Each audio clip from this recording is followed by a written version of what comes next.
Hello, everyone, and welcome to Module 2 of our Software Design and Development course. Today, we are shifting from theory to practice. We have established the foundational concept in Module 1. Now we are focusing on the toolkit, the practical workspace, and the environment setup that serves as the foundation for every professional software engineer. Let's get started.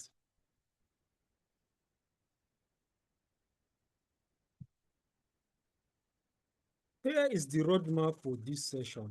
We are covering the full spectrum of your development workspace, from environment types and programming languages to IDEs, design tools, and the critical step-by-step setup guides.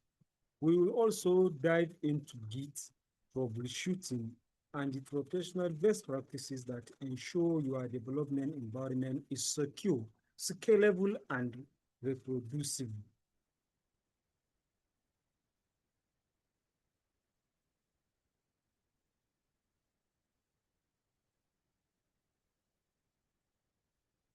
The importance of the workspace in modern software engineering, the transition from the idea to a working application hinges on the effectiveness of your workspace. A well-configured environment reduces friction and minimizes context switching, allowing you to focus your cognitive resources on solving complex problems rather than fighting with your tools. Mastering your environment is not optional.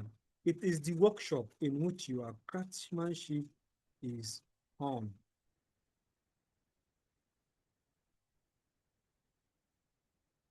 Before writing code, we need a place to run it. We distinguish between three main types of environment. Local environment, which is installed directly on your computer, giving you full control over configurations. Cloud-based environments, hosted online like GitHub, Codespaces, which allow you to develop from any device with an internet connection. Then containerized environments, using tools like Docker for consistent, reproducible setups, which are critical for DevOps and team collaboration. Your language choice depends on the problem space. Python is the excellent for data science and automation due to its simple syntax. JavaScript and TypeScript are the powerhouses of web. Java provides a mature ecosystem for enterprise apps, while C# is standard for the Microsoft and .NET ecosystem. PHP remains a pillar for server-side web apps. Choosing the right language is the first step in aligning your toolset with your product requirements. Your IDE is your primary interface with your code.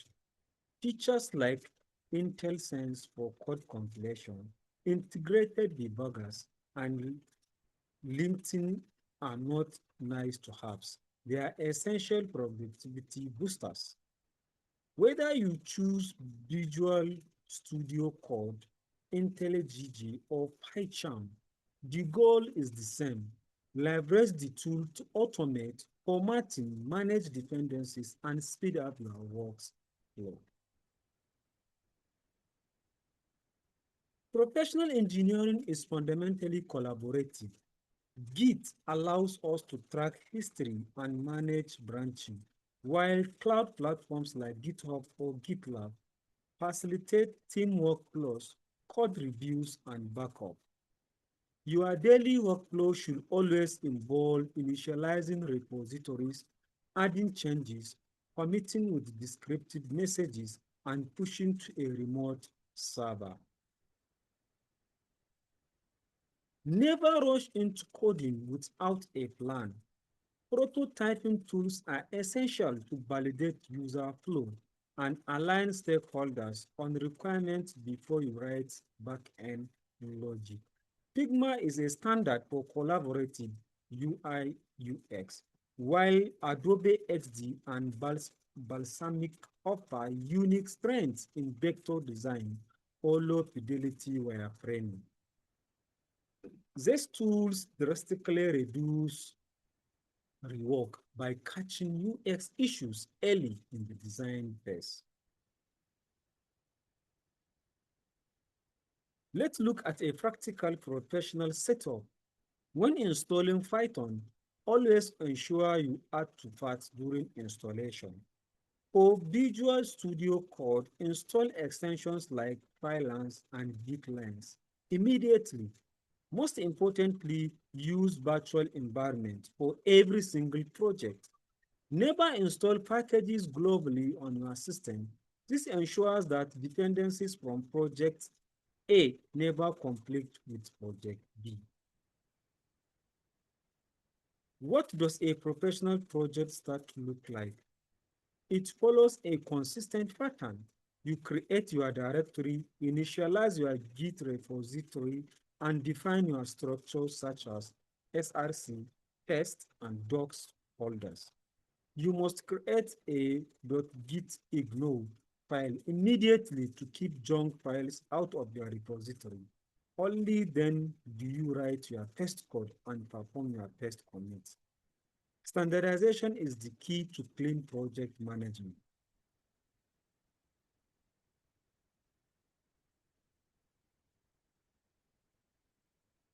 Once the code is written, you must run it and crucially test it. In our Python example, running your code is simple, but writing a basic test case using PyTest make your code robust. The goal is to build a cycle: write, run, test, and repeat.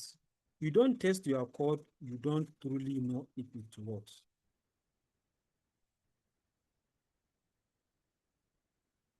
You will encounter errors, that is a guarantee. When command not found appears, it is usually a path issue. If an interpreter isn't detected, you need to manually select your virtual environment. If you get permission errors, you are likely mixing system and user packages. The professional approach is to read the error message fully, search the specific error text, and verify your versions. High-performing developers have specific habits. They manage environments per project, pen their dependency versions in requirements files, and keep their tools updated.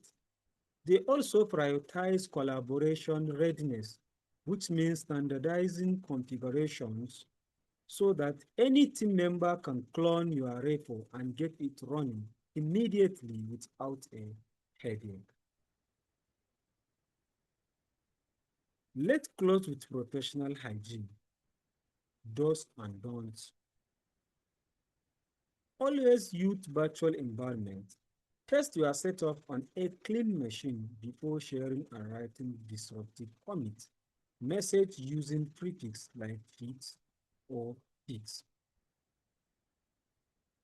For the don'ts parts, never hard code secrets like API keys or passwords. Do not ignore error messages and never assume that it works on my machine is sufficient for a project to be considered ready for production. To summarize, this module has introduced the environment setup, tools, and best practices that define a professional engineer. We have covered everything from language selection to Git workflows and troubleshooting. This foundation is critical for the work we will do in modules 3 through 10. Remember, mastering your environment is your gateway to sufficient professional software building. Let's get to the work.